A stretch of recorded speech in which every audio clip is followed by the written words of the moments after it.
말씀의 제목 한번 따라 해볼까요? 일어나 먹으라.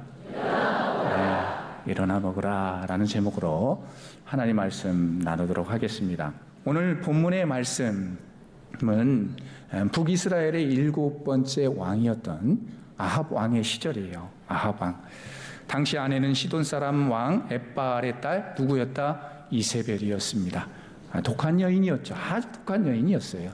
자, 이세벨의 아버지 엣바알의 뜻이 있는데 그 뜻은 뭐냐면 바알과 함께한 자예요. 하나님과 함께한 것이 아니라 누구와 함께했다?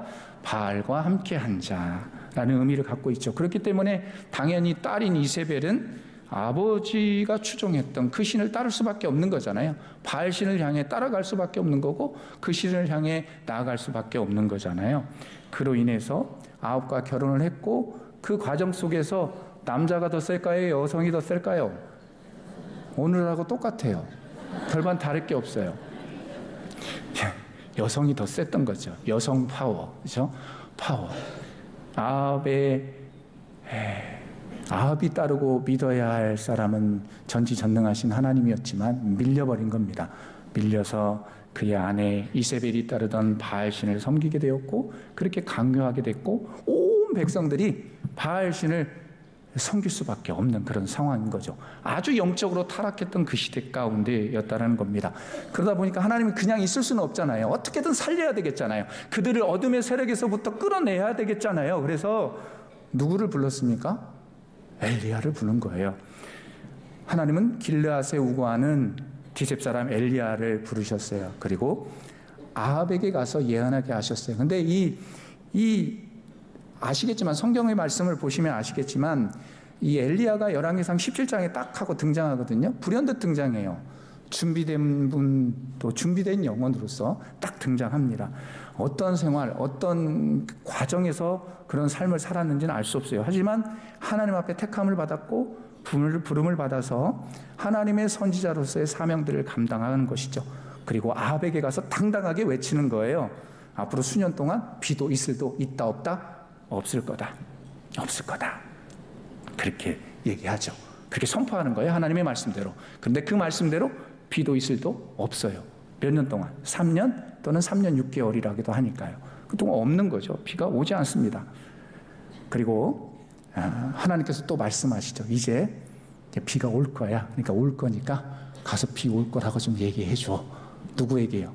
아합에게 가서 얘기하라고 해요. 자, 그런 과정들 속에서 뭐가 딱 끼어 들어가 있냐면 아주 유명한 사건이 있죠. 엘리야 하면 딱 떠오르는 사건이 있을 텐데 어디 산상의 대결? 갈멜산. 따라해 봅시다. 갈멜산. 네, 갈멜산상의 대결이 이루어집니다. 850대 1의 대결이잖아요. 바알 선지자 450, 아세라 선지자 400. 850대 1의 대결을 해요. 그 대결에서 아주 멋지게 뭐예요? 승리합니다. 아주 멋지게 승리하잖아요. 그런데 이 승리하는 과정을 보면 그 기도의 내용이 독특하잖아요. 길지가 않아요. 뭐 주저리 길지가 않아요. 열왕기상 18장 37절에 보면 이렇게 증거합니다. 여호와여 내게 응답하옵소서 응답하옵소서. 이 백성에게 주 여호와는 하나님이신 것과 주는 그들의 마음을 되돌이키심을 알게 하옵소서. 아멘. 그렇게 얘기해. 그렇게 기도하는 거예요.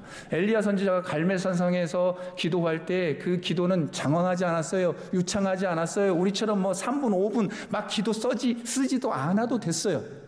단 한 줄이에요. 여호와여 내게 응답하옵소서. 응답하옵소서.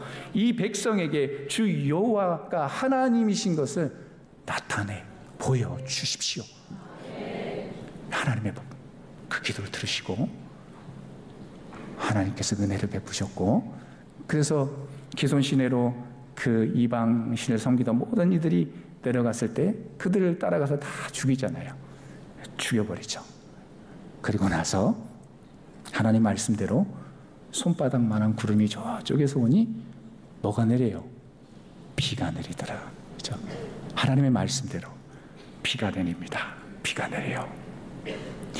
여기서 하나 짚고 갈 게 뭐냐면 지금 엘리야의 상황을 잠깐 언급했어요. 엘리야가 열왕기상 17장에서부터 등장하니까 그 앞에 내용들을 이제 시간 되실 때 앞에를 보시면 열왕기상 17장에 등장할 때 한 여인이 등장하잖아요. 어떤 과부요? 사르밧 과부의 아들이 등장합니다. 사르밧 과부하고 그의 아들, 그리고 없어서 먹을 것이 없어서 마지막으로 죽으려고 했던 그 상황, 그 과정 속에서 하나님은 엘리야 선지자를 통해서 누구를 살려요? 사르밧 과부의 아들을 살려요. 그러니까 능력을 경험했던 거예요. 잘 기억하세요. 그런 능력을 경험했습니다. 그리고 비가 내린다 내리지 않느냐 한다라는 그 선포를 했을 때 그 말씀대로 비가 내리지 아니하였고 때가 되어서 하나님 비가 온다고 했을 때의 말씀하니 비가 내렸습니다. 그리고 아주 유명한 전투였던 갈멜산 산상에서의 그 전투를 멋지게 했던 사람이 누구예요? 엘리야. 그런데 오늘 본문에 와서는 다른 모습을 보이죠. 반전이에요, 반전. 아주 그죠? 안 좋은 반전이죠. 많은 사람, 이세벨이 아합에게 듣잖아요. 엘리야 때문에 자기가 섬겼던 많은 사람들, 바알신을 섬기던 많은 이들이 죽었다는 소식을 이세벨이 듣고 나서 사신을 보내서 누구를 위협하죠? 엘리야를 위협합니다. 그를 위협합니다. 그러자 그가 어때요? 두려워 떨기 시작하는 겁니다. 두려워 떨기 시작합니다. 그리고 사왕과 함께 유다에 속한 브엘세바까지 가요. 성경을 보시면 브엘세바까지 가는데 브엘세바에 이르러서는 이제 사환을 놔두고 혼자 광야로 들어가거든요. 광야로 들어가요. 광야로 들어갑니다. 그리고 로뎀나무 아래에서 죽기를 강구해요. 이게 독특한 것은 성경에 보면 유다에 속한 브엘세바라는 지명이 등장하고 있음을 주목해 볼 필요가 있습니다. 이것은 역사적으로도 참 중요한 지역이에요.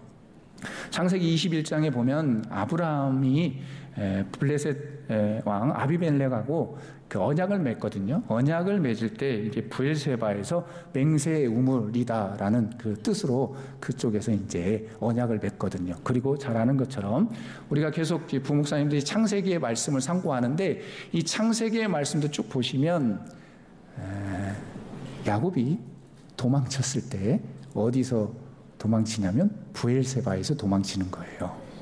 역사적으로 아주 중요한 지역이 바로 브엘세바였던 거죠. 좀 풍족했던 것 같아요. 그래서 어쨌든 브엘세바까지 와가지고 사환은 놔두고 광야로 들어가서 로뎀나무 아래에 앉아 죽기를 간구합니다. 죽기를 간구해요. 지친 대로 지쳤던 것 같습니다. 제가 조금 전에 그 엘리야가 경험했던 그 기적과 은혜들을 거론했습니다. 그렇게 당당했던 그가 도대체 어디 갔냐 이 말입니까? 도대체 어디 갔습니까? 죽겠다고 광야에 나와 있습니다. 이제 못하겠다고. 저도 서두에서 얘기했지만 사역하다가 몸이 아프고 지쳐버리니까 못하겠다고 얘기했던 거하고 별반 다를 게 없지요. 못하겠습니다. 하나님 못하겠습니다. 그리고 광야에서 잠을 청하잖아요. 근데 웃긴 것은 하나님께서 천사를 보내셔서 그를 어루만지십니다. 할렐루야죠. 여러분 이 밤에 여러분 육적으로, 정신적으로, 마음적으로 여러 가지 상황 속에서 지쳐 계신 분들 있으시다면 하나님 이 밤에 엘리야를 만나주시고 천사를 보내셔서 일어나 괜찮아 라고 하셨던 그 말씀의 은혜가 저와 여러분들에게 들려서 세상길을 더 멋지게 걸어가셨으면 좋겠습니다. 하나님께서 그것을 또 원하고 계시고 그렇게 인생길을 걸어가기를 또 원하신다는 거죠. 어쨌든 이렇게 모든 것들을 식음을 전폐하고 내려놓고 죽기를 간구하고 있을 때에 비몽사몽간에 만지면서 천사가 2번이나 나타나는데 숯불에 구운 떡과 물 한 병을 가져오죠. 일어나서 먹고 마시다고. 그러니까 비몽사몽간에 또 먹어요. 여러분 자다가 일어나서 먹으면 뭐 어떻게 돼요? 체해요. 얼마나 소화력이 뛰어났을까? 또 먹고 또 자요. 참 진짜 죽겠다고 하면 왜 먹어요? 먹기를 왜 먹어요? 죽어버려야지. 그렇죠? 근데 이게 거짓말인 거잖아요. 어쨌든 거짓말인 거예요. 그리고 나서 또 2번째 이제 천사가 나타나서 어루만지면서 일어나 먹어라. 너 여기서 인생 끝날 게 아니야. 너에게 계획된 길이 있어. 그러니 일어나 먹어. 너 가야 돼. 그래서 음식을 먹고 일어나서 40일 밤을 걸어서 하나님의 산 어디에 이르렀다? 호렙산. 호렙산은 어떤 산이에요? 모세가 십계명을 받았던 시내산. 호렙산 이꼬르 시내산. 그곳에 이르게 됩니다. 그 내용이 오늘 본문의 스토리예요. 자, 이 말씀을 통해 우리가 알 수 있는 건 뭐예요? 인간이 지극히 연약하다, 나약한 존재임을 분명히 알 수 있게 해요. 영적으로 쭉만 할 때는 뭐든지 막 다 할 수 있을 것 같아요. 예 하면서 막 할 것 같아요. 그런데 어느 순간 인간이 나약해지는 것 같고, 그리고 사탄이 우리의 마음을 노려서 그냥 무기력하게 만들어 버릴 때가 있어요. 그러니까 사람이 때로는 우울해져 버릴 때가 있거든요. 여러분 그런 경험 하지 않으세요? 막 열심히 달리다가 이거 뭐지? 라고 한 그때들이 한 번쯤은 있으셨을 거예요. 없어요? 네, 있으실 거예요. 어쨌든 그런 상황인 거예요. 지금 엘리야가 번아웃 된 거죠. 번아웃. 그런데 그런 나약함을 아시고 그냥 보지 않으셨다라는 거죠. 누가요? 하나님께서 그냥 보지 않으시고, 또 중요한 건 책망하지 않으세요. 너 왜 이랬어? 너 지금 왜 이래? 버르장머리 없어? 라고 하지 않아요. 그냥 공감해 주는 거예요. 괜찮아. 일어나. 여기가 끝이 아니야. 내가 가야 할 길이 있어. 그러니 일어나란 말이야. 라고 말씀하는 거죠. 저와 여러분들에게도 말씀하는 거예요. 사랑하는 성도님들이요, 여기가 끝이 아니다. 또 다른 하나님의 세계가 열릴 것이니 일어나 라고 하는 그런 음성이 들리는 거예요. 그리고 그렇게 사랑해 주시는 그 하나님의 그 섭리가 오늘 본문 속에서 보여지고 있습니다. 사랑하는 성도 여러분, 오늘 살아가는 우리에게 혹시 지금 이 순간 가운데 육적으로, 영적으로 완전히 번아웃 돼가지고 못하겠습니다. 내가 이 인생길 이렇게 걸어왔는데 이게 뭡니까? 이게 하고 있으신 분들이 있으실지 모르겠어요. 아니, 인생길을 걸어가다 보면 언젠가는 분명히 이런 때가 찾아오거든요. 만약에 찾아온다면 그때 반면교사 삼는 거예요. 아하, 엘리야도 이랬지. 그런데 이럴 때 누가 찾아오셔서 힘을 주셨다? 하나님, 전능하신 하나님이 오셔서 힘을 주셨으니 나도 일어날 수 있어 라고 하는 그런 음성들을 듣고 그런 은혜들을 받아 누리는 저와 여러분들이 다 되시길 주님의 이름으로 간절히 축복합니다. 자, 그렇다면 이 엘리야에게 임하였던 그 하나님의 그 회복의 은혜들을 경험하려면 그냥 있으면 경험할 수가 있나요? 없잖아요. 경험할 수 있는 방법 3가지를 오늘 좀 나눠보려고 해요. 첫 번째는 따라해 보실까요? 영적 상태, 시작. 영적 상태를 점검하며 방심하지 말라. 승리 후에 찾아오는 영적 방심을 경계하라. 아멘. 첫 번째는 이겁니다. 엘리야가 받아들였던 회복의 은혜를 우리들도 받아 누리기를 원한다면 이런 마음의 자세, 신앙의 자세가 필요한 거예요. 영적 상태를 점검하면서 방심하지 않는 거고요. 또 다르게 이야기하면 승리 후에 찾아오는, 그러니까 은혜 후에 찾아오는 성령의 강한 임재 가운데 그 이후에 찾아오는 영적인 방심을 경계해야 한다는 겁니다. 자, 2절 말씀 우리 다시 한번 읽어볼까요? 오늘 본문의 2절입니다. 함께 읽습니다. 시작. 이세벨이 사신을 엘리야에게 보내어 이르되 내가 내일 임한 때에는 반드시 내 생명을 저 사람들 중 한 사람의 생명과 같게 하리라. 그렇게 하지 아니하면 신들이 내게 벌 위에 벌을 내림이 마땅한지라. 아멘. 앞에서도 잠깐 이야기했지만 아합에 의해 엘리야가 행한 모든 일을 이세벨이 듣게 되었습니다. 이세벨이 다 듣게 되었죠. 이에 화가 난 이세벨이 사실을 보내서 엘리야를 겁박하고 있는 거잖아요. 반드시 뭐 하겠다? 죽일 거야. 내가 죽여버릴 거야. 여러분, 제가 여러분들 죽인다고 하면 무서워요, 안 무서워요? 안 무섭겠죠. 근데 이세벨이라는 여인이 한을 품으니까 더 무서운 거예요. 그죠? 어쨌든 엄청 무서운 거예요. 그래서 두려움이 그냥 그 마음을 잡아버린 거죠. 그 이야기 소식을 듣고 그 내면에 그 두려운 마음이 엘리야의 마음에 자리 잡게 되었던 거죠. 자, 이 상황을 보면 앞에서도 잠깐 계속해서 얘기했던 거지만 그렇게 당당하고 대범했던 엘리야의 모습을 찾아볼 수 없습니다. 반전 중에 반전인 것이죠. 큰 대결에서 승리를 경험했고, 또 하나님께서 가물어 있을 때 메마른 땅에 비를 주시는 기적을 경험했습니다. 여러 가지 영적인 은혜들을 경험했거든요. 그러니까 영적인 하나님의 은혜들을 경험하다 보면 사람이 어떻게 되는지 아세요? 그게 은혜가 은혜로 와요? 아니면 당연한 결과로 따라올까요? 교만해져가지고 내가 요만큼 했으니 당연해, 하나님이 주신 거 당연해 라고 생각할 수 있겠죠. 아니, 사람이 살다 보면 그럴 수 있어요. 그러니까 그 감격이 떨어진다라는 말이에요. 은혜의 감격들이 자꾸 은혜 주고 하면 감사하긴 한데 그 감격들이 처음만큼은 못해요. 어쨌든 그러다 보니까 이 엘리야도 영적인 무감각에 빠져 있었던 것으로 봐요. 그래서 이 유명한 말이 있는데, 방심은 무엇으로부터 온 줄 아십니까? 두 자로 교만이에요. 따라해볼까요? 방심은 교만으로부터 온다. 교만하면요 방심하게 돼요. 자, 그런 마음들이 있었던 것 같아요. 그래서 잠언에 보면 아주 유명한 말씀이죠. 교만은 패망의 선봉이요, 거만한 마음은 무엇의 앞집이다? 넘어짐의 앞잡이가 된다. 그죠? 교만하면 그런 겁니다. 교만하면 방심하게 돼 있어요. 당연한 결과로 받아들이니까 그 은혜가 은혜로 여겨지지 않았던 거죠. 그러므로 우리는 기억해야 합니다. 승리 후에 자기 관리가 참으로 중요하다. 더 나아가서 방심하지 않는 것이 참으로 중요하다. 그것을 잊지 마십시오. 오늘 엘리야가 그 새파랗게 막 시뻘건 눈을 뜨고 죽이려고 했던 그 이세벨의 그 협박 앞에 엎드렸다면, 그죠? 그리고 기도했다면, 두려웠던 그런 마음들을 붙잡고 나아갔다면 하나님께서 이 과정들을 또 다르게 바꾸셨을 것이거든요. 근데 그 모습이 결여되어 있는 거예요. 결여되어 있습니다.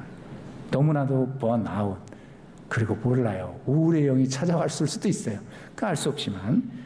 그래서 결국에 기도하지 못했잖아요. 그것을 보여주잖아요.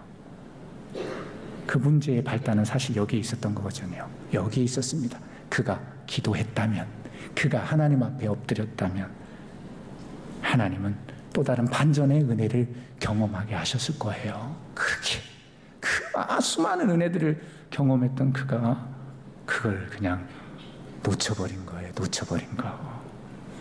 방심했기 때문이기도 하고 그 과정 속에서 하나님이라는 존재를 잊어버린 겁니다. 사랑하는 여러분, 은혜가 충만하고 생활에 늘 기쁨이 가득할 때 더욱 조심합시다. 그리고 경계합시다. 그리고 항상 깨어 기도하는 모두가 됩시다. 그렇게 할 때 그 어떤 어려움도, 어떤 위기도 능히 하나님께서 이겨내게 하여 주셔서 인생길, 믿음길을 믿음으로 또 걸어가게 하실 것이고, 위기 가운데 있는 이들들, 지쳐있는 이들에게 회복의 은혜를 주실 줄 믿습니다. 그렇기 때문에 항상 경계해야 될 것도 있어요. 뭐예요? 베드로전서 5장 8절 한번 볼까요? 함께 읽습니다. 배전 오빠예요. 잊지 마세요. 베드로전서 5장 8절 시작. 근신하라 깨어라 너희 대적 마귀가 오는 사자같이 두루다니며 삼킬 자를 찾나니. 아멘. 배전 오빠 경계해라. 영원히 잊어버리지 않을 거예요. 근신하라 깨어라 너희 대적 마귀가 오는 사자같이 두루다니며 삼킬 자를 찾는다. 방심하지 마라. 방심하지 마라. 하나님의 음성에 더 귀 기울여라. 그렇게 말씀하시는 하나님의 말씀이 우리의 말씀이 되게 하실 줄 믿습니다. 이 밤에도 그렇게 그 은혜들을 기대하시면서 기도할 때 치유하시고 회복시키시고 고치시고 영적인 분별의 은사들도 허락하실 줄 믿습니다. 자, 두 번째로 이 엘리야에게 임하였던 그 하나님의 은혜, 영적으로 나타나 있는 이에게 회복시켜 주셨던 그 은혜들도 경험하려면 우리에게 또 다른 은혜가 필요한데요. 어떤 삶을 살아야 할까? 그것은 도망치지 말고, 띄워주실까요? 시작. 도망치지 말고 하나님께 모든 것을 의탁하라. 아멘. 표준 세번역으로 3절 말씀 함께 봉독합니다. 시작. 엘리야는 두려워서 급히 일어나 목숨을 살리려고 도망하여 유다의 브엘세바로 갔고 그곳에 자기 시종을 남겨두고 아멘. 그죠? 유다의 브엘세바로 갔다. 그곳에 자기 시종을 남겨두고 이렇게 말씀합니다. 엘리야는 이세벨의 소식을 듣고 아무런 생각도 없습니다. 생각 없습니다. 두려워 떱니다. 그리고 급히 일어나 자신의 목숨을 부지하기 위해 도망칩니다. 도망치는 거죠. 위기의 순간에 하나님을 바라보지 못하는 거죠. 하나님을 바라보지 못하고 지금 처한 자신의 상황만 바라보고 있어요. 개역 개정에 보면 그가 뭘 보고 도망쳤다 그래요? 그가 형편을 봤다. 뭘 봤다? 형편을 봤다. 뭘 봤다고요? 형편. 다섯 개 이야기면 그의 상황을 봤다라는 거예요. 상황을 보고 도망쳐버리는 겁니다. 상황을 보고. 여러분, 상황을 보면요, 도망치는 존재밖에 되지 않습니다. 도망치는 거예요. 문제만 보면 두려워할 수밖에 없는 거잖아요. 잘 아시는 거예요. 근데 그게 왜 적용이 안 되는지 모르겠어요. 상황이 어렵고 힘들고 하면 하나님을 바라봐야 되는데 그러지 못할 때가 참으로 많다라는 거죠. 하나님을 바라보지 못하면 깊은 수렁으로 빠지는 거예요. 여러분 잘 아는 말씀 마태복음 14장에 베드로가 어디를 걷습니까? 무리를 걷잖아요. 근데 무리를 걸을 때는 누구만 바라봐요? 예수님만 바라보며 걸어갑니다. 그런데 폭풍우가 치니까 눈이 어디로 가요? 폭풍으로 가잖아요. 파도로 가잖아요. 그걸 봤을 때 어떻게 된다? 푹 물속으로 푹 잠기잖아요. 아주 그냥 푹 들어가잖아요. 잘 아시잖아요. 오늘 엘리야가 그랬어요. 형편을 보고 푹 들어간 거예요. 어둠 속으로 푹 들어간 거예요. 두려워가지고. 사랑하는 성도 여러분, 우리는 이런 모습들을 좀 반면교사 삼을 필요가 있는 겁니다. 하나님, 우리는 문제 앞에서 더 문제를 바라보고 형편을 바라보면서 도망치는 존재가 아니라 더 주님 앞에 나아가는 존재가 되겠습니다. 그렇게 결단하는 거예요. 4절 말씀 한번 읽어봅시다. 4절 시작. 자기 자신은 광야로 들어가 하룻길쯤 가서 한 로뎀나무 아래에 앉아서 자기가 죽기를 원하여 이르되 여호와여 넉넉하오니 지금 내 생명을 거두시옵소서. 나는 내 조상들보다 낫지 못하니이다 하고 아멘. 그죠? 참 넉넉할 것 같은데 왜 넉넉하지 않다고 그럴까? 하나님이 그렇게 말씀하시는데, 하나님이 그렇게 지켜주셨는데 왜 그럴까? 참 두려움이라는 건 순간 찾아오기 때문에 어쩔 수 없는 것 같습니다. 나도 모르게 찾아오니까 깨어있지 않으면 상황을 볼 수밖에 없고 형편을 볼 수밖에 없는 거니까. 그래서 무서워 떠는 거예요. 그래서 로뎀나무 아래는 왜 누워요? 그냥 땡볕에 누워서 죽지. 그러니까 다시 얘기하면 엘리야는 죽고 싶은 마음 없어요. 사실은 없는 거예요. 사실은 없는 거예요. 참 아이러니죠. 그 마음 다 아시고, 그죠? 만지시고 고치시고. 수고하고 무거운 짐진 자들아 다 내게로 오라. 주님 말씀하십니다. 고난이 있고 아픔이 있고 번아웃돼서 막 아무것도 못하겠어. 셀 모임도 못하겠어. 셀 예배도 못하겠어. 그때 어디로 나와야 하냐 하면 로뎀나무 아래, 쌀이나무 아래에 나자빠져가지고, 담임 목사님 그 얘기하실 건데, 나자빠져가지고, 그죠? 나자빠져서 그냥 죽여주십시오가 아니라 십자가 밑에 나와서 주님 살려주십시오.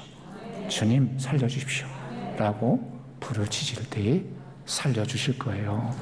살려주시고 인생길을 걸어가게 하실 것이니 그것들을 기억하면서 의탁하는 거예요. 의탁이라는 단어를 또 짚고 넘어가야 되겠죠. 의탁이라는 이 말은 영어로 surrender라고 해요. 띄워주셨네요. surrender라고 하는데 이 뜻 한번 읽어볼까요? 웹스터 사전에 있던 내용인데요. 함께 읽습니다. 시작. 다른 사람의 권력이나 통제 또는 소유에 굴복하는 것, 영향력 있는 무언가에 자신을 맡기는 것이다. 그죠? 다른 사람의 권력이나 통제 또는 소유에 굴복하는 것, 영향력 있는 무언가에 자신을 맡기는 것, 그게 뭐다? 의탁이에요. 영어로 surrender. 따라해 봅시다. surrender. 이 발음 좋아요. 아주 좋습니다. 의탁하는 거예요. 의탁. 근데 이런 의탁의 의미를 좀 더 잘 보여주는 글이 있어 또 소개합니다. 영성을 회복하는 7가지 열쇠라는 그 책에 있는 내용인데요. 의탁의 의미를 이렇게 이야기하고 있습니다. 사람들은 날마다 무언가에 굴복하고 무언가를 맡기며 산다. 그들은 동료의 압력에 굴복하며 유혹에 자신을 맡긴다. 그러나 그런 종류의 굴복이나 의탁은 영성이나 회복을 가져오지 못한다. 여기에서 말하는 의탁은 하나님의 목적에 자신을 두 손 들어 바치면서, 그죠? 자신을 두 손 들어 바치며 하나님 나라 권세에 자신을 드리는 것을 의미한다. 즉 의탁은 하나님 없이는 살 수 없음을 인정하는 것입니다. 또한 의탁은 포도나무 가지가 포도나무에 붙어서 그 안에 거하는 것처럼 예수님 안에 거하고 예수님 안에서 쉼을 얻고 예수님께 굴복하는 과정이다 라고 이야기합니다. 그게 의탁이라는 거예요. 의탁. 그러니까 온전히 어디에게 붙어 있다? 예수 그리스도께. 예수 그리스도께. 한번 따라 해봅시다. 예수님께 붙어 있자. 아멘. 예수님께 붙어 있는 겁니다. 오늘 엘리야는 이런 의탁의 의미를 잊어버린 거거든요. 사실은 잊어버리고 그저 도망치기에 바빴습니다. 도망치면 하나님은 어떤 상황이든지 간에 이용하시지만 도망치면 저만 손해인 겁니다. 우리만 손해인 거예요, 사실. 그렇잖아요. 그래서 성경에 보면 룻기 1장에 보면 도망쳐가지고 가정에 큰 위기를 만났던 가정이 등장합니다. 룻기 1장에. 그 가정이 어딜까요? 엘로 시작하는데 엘리멜렉의 가정이에요. 그 아내는 누구인데요? 나로 시작하는데 나오미. 다 알려드리네. 자, 엘리멜렉의 가정인데요. 베들레헴 땅에 흉년이 들었습니다. 자, 흉년이 들었으면 그 땅에서 하나님 앞에 더 서렌더, 의지하면서 의탁하고 더 붙어 있어야 되는데 어디로 도망쳐 버립니까? 모압 땅으로 가버리잖아요. 모압 땅. 모압 땅에 갔더니 편해요? 어려워요? 어렵잖아요. 그리고 거기서 자신도 죽고요. 아들들도 죽고요. 그죠? 그런 모습을 우리는 기억하고 있습니다. 그럼 이게 뭘 보여주는 거예요, 도대체? 우리에게 뭘 알려주는 겁니까? 도망치면 누가 손해봐요? 내가 손해보는 거예요. 내가 손해봐요. 도망치지 마십시오. 도망치지 마세요. 앞으로 나오세요. 질병, 삶의 문제, 경제, 가정의 여러 가지 문제, 자녀의 문제, 눈물 짓고 있을 때 더욱 하나님을 의탁하십시오. 하나님은 새 일을 행하십니다. 새 일을 행하십니다. 광야에 길을 내시고 사막에 강을 내십니다. 그 하나님을 의지하시길 바랍니다. 도망치지 마시고 하나님을 의탁하십시오. 마지막 세 번째입니다. 엘리야가 경험했던 그 하나님의 은혜를 경험하기 위한 세 번째. 띄워주실까요? 시작. 읽어보겠습니다. 시작. 내가 힘들고 지쳐 방황할 때에 하나님은 또 다른 길을 예비하신다. 아멘. 오늘 말씀 7절 개역개정으로 먼저 읽고요. 그 다음에 현대인의 성경으로 연거푸 읽도록 하겠습니다. 개역개정 우리 성경으로 7절 여호와의 천사가 시작. 여호와의 천사가 또 다시 와서 어루만지며 이르되 일어나 먹으라. 내가 갈 길을 다 가지 못할까 하노라 하는지라. 아멘. 계속해서 현대인의 성경으로 시작. 여호와의 천사가 또 와서 그를 어루만지며 말하였다. 일어나서 좀 먹어라. 내가 갈 길이 너무 멀다. 아멘. 그죠? 힘들고 지쳐 있을 때 하나님은 엘리야에게 천사를 보내셨습니다. 그리고 천사를 통해서 일어나서 먹으라. 그리고 일어나서 보니 머리맡에 숯불에 구운 떡과 한 병에 물이 놓여져 있었고 그걸 먹고 누웠고 그리고 잠시 후 주의 천사가 두 번째 와서 깨웁니다. 다시 정신 차려. 이렇게 일어나 먹어라. 갈 길이 아직 멀었다. 그렇게 말합니다. 그런데 여기서 중요한 사실 하나를 깨닫는데 그건 뭐냐면 분명 엘리야는 죽으러 가는 길이었어요. 뭐 하러 갔다? 죽으러 갔다. 근데 우리 이 말씀 생각하면서 어르신들의 말씀들이 떠올랐거든요. 우리 어르신들 아이고 나 빨리 죽고 싶어. 난 죽어야 하는데 그 진짜 거짓말? 거짓말. 그런 분들이 더 장수하시잖아요. 똑같은 거거든요. 엘리야는 막 극대화 장수잖아요. 불말과 불병거 타고 그죠? 회오리 바람으로 하늘로 올라가 버리잖아요. 할렐루야. 거짓말쟁이였지만 하나님은 또 그렇게 쓰시네요. 죽으러 가는 길이었습니다. 다르게 이야기하면 고난의 길을 걸으며 자신의 앞으로의 앞날을 생각하면서 걱정하며 나아가고 있었다는 거예요. 걱정. 그 상황 가운데 천사가 나타나서 말합니다. 일어나서 먹어라. 갈 길이 아직 많이 남아있다. 자, 이 말씀을 보면 지금 하나님은 힘들고 또 지쳐 도망하는 그 길에서 또 다른 길을 열고 계심을 알 수 있습니다. 거기서 끝이 아니다. 야, 엘리야, 너 정신 차려. 여기서 끝이 아니야. 너 가야 할 길 아직 멀었다니까? 너 저기까지 가야 해. 그리고 내가 해야 할 일이 엄청나. 우리에게도 말씀하시는 거거든요. 여기에 끝이 아니야. 앞으로 더 달려갈 길이 더 많아. 더 좋은 길이 있어. 그러니까 기대하며 나아가. 그렇게 말씀하고 있는 거나 다름없는 거예요. 하나님은 지금 고난의 길에 두려움 가운데 있는 일 가운데 그는 로뎀나무 아래에서 생을 마감하고 다 정리하라고 했지만 그 상황을 역전시켜 버리거든요. 바꿔주셔서 축복의 길로, 은혜의 길로 인도하시는 그 하나님의 섭리를 발견합니다. 하나님은 고난의 길에서 엘리야를 만나주셨고 그리고 축복의 길로 인생길을 또 바꾸어 버리시고 그를 회복시켜 주시고 그를 묵묵히 지켜보시면서 40일 동안 걸어서 호렙산에 이르게 합니다. 호렙산에 또 이르게 하셔서 어떻게 해요? 하나님의 또 음성을 듣게 하잖아요. 하나님의 음성을 듣게 해요. 얼마나 감사해요. 결정은 누가 해요? 아까 전에도 얘기했죠. 서두에도 얘기해. 결정은 누가 하는 겁니까? 내가 하는 거예요. 어떠한 결정이든 선택은 우리가 하는 겁니다. 근데 어떠한 선택을 해도 하나님은 그것을 어떻게 하신다? 선용하신다. 할렐루야. 모든 상황 속에서 내가 결정할지라도 하나님께서 더 좋으신 방법대로 선행해 가시고 또 이끌어 가신다라는 거예요. 오늘 말씀 속에 엘리야처럼. 엘리야는 인생의 밑바닥까지 내려갔던 사람입니다. 아주 그냥 밑바닥까지, 아주 처절하게 밑바닥까지 모든 삶을 포기하고 육적으로 영적으로 완전히 도망가는 상황에 놓여 있었습니다. 그러나 그 가운데 하나님은 그를 만져주셨고 회복시켜 주시고 다른 길로 축복의 길로 인도하셔서 호렙산에 이르게 하셨습니다. 하나님의 산에 이르게 하셨어요.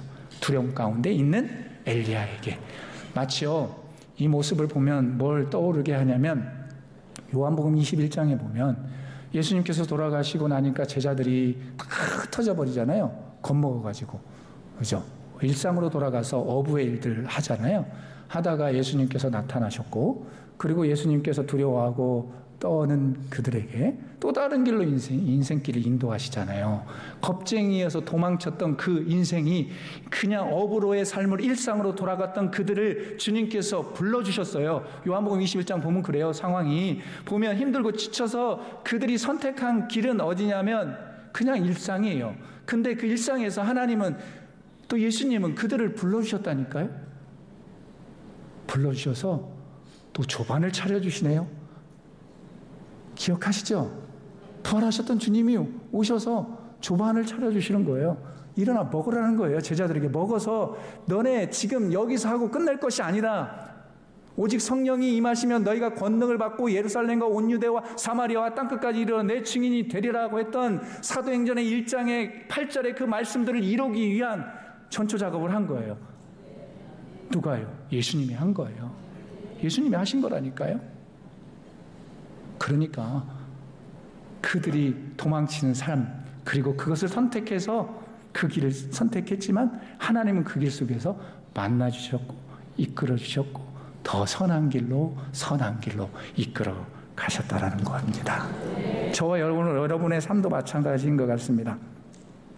하나님은 선한 길로 이끄십니다. 기대하십시오. 일하십니다. 또 분명히 말씀하실 거예요. 그러면 어떤 역사가 임하느냐? 오늘 본문의 말씀 뒤쪽으로도 보면 이제 호렙산에서 하나님의 세미한 음성을 들었다. 그죠? 하나님의 세미한 음성을 듣게 하신다.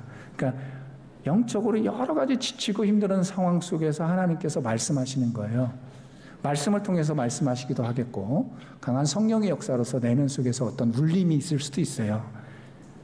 방황하고 지쳐하는 그에게 하나님은 말씀하셨습니다. 말씀하셨어요. 세미한 음성으로. 이것들 해야 한다.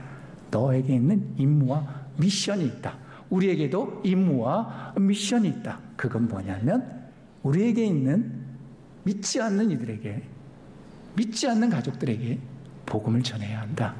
다음 세대들이 눈물 지으며 도망치고 있고 세상 속에 빠져 있는데 그들을 향해 불러야 한다. 어디로? 교회로 오라고 불러야 한다. 그렇게 말씀하고 있습니다. 여러분, 부디 우리의 삶 속에서 어떤 선택을 하든 어떠한 결정을 하든 하나님은 이끄신다는 걸 기억하셨으면 좋겠습니다. 인간적으로 봤을 때 저 길은 아닌 것 같은데, 근데요, 하나님은 그 길을 바꾸세요. 그 현장 속에서도 일하신다고요. 그것을 기대하십시오. 기대하시길 바랍니다. 마지막으로 제 이야기 또 하고 마치게요. 신학을 하고 싶은 열정이 생겼습니다. 마음 가운데 고등학교 때. 그래서 혼자 공부를 했어요. 제가 그리고 공돌이에요. 공돌이. 그게 뭔지 아시는지 모르겠네. 공돌이, 공순이 아세요? 옛날에 어르신들 알 텐데. 공장에 기름밥 먹던 사람이라고요. 그러니까 돈을 벌려고 사실 그 일을 했어요. 학교를 그렇게 들어갔어요. 그래서 자격증도 따고 기름밥 먹었어요. 기름 이렇게 제품 만들고 그거 가지고 앉아서 손 기름때가 잘 안 져요. 그거 여러분 모를걸요? 뭐 그렇게 밥을 먹는 거예요. 그렇게 생활하던 저였는데 하나님께서 신학에 대한 길을 여셔서 열심으로 또 나름 공부해가지고 실업계에서 대학 간다라는 게 당시에는 되게 어려웠거든요. 엄청 어려웠어요. 그래가지고 혼자 주경야독 하면서 주의 은혜로 신학교에 합격을 했어요. 그런데 등록을 할 수 있었을까요? 없었을까요? 없었어요. 우리 아버지 장로님이신데 지금 안 계시니까 야야 또 왜 이렇게 힘든 길 가려고 그러냐. 너무 힘드니까 가난하게 살지 말아라 제발. 그러면서 반대하셨고 집안의 온 식구들이 너 미쳤다 그래서 반대했어요. 그래서 내려놨습니다. 내려놨어요. 그리고 도망쳤어요. 어디로? 군대로 도망쳤어요. 왜요? 어떻게 할 수 없으니까 돈이 필요했고 공부도 해야 했고 그래서 도망쳤어요. 그래서 기술하사관 있거든요. 전문직 있어요. 돈 벌면서 그 당시에 저녁에 공부를 또 시켜준대요. 그러니까 얼마나 좋아요. 일석이조잖아요. 그래서 군대에 입영을 하게 됐습니다. 의정부에 있는 306 보충대입니다. 여러분 기억하실지 모르겠어요. 지금은 없어졌어요. 저 생도 중에 우두머리에 서가지고 내무반장이었어요. 엄청 열심히 했거든요. 근데 신체검사에서 탈락됐어요.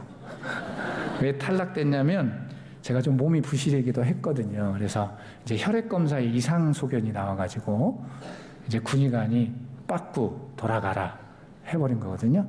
여러분 이 군대 갔다가 빠꾸 당하지 않은 사람 모르거든요. 여러분 말하면 안 돼요.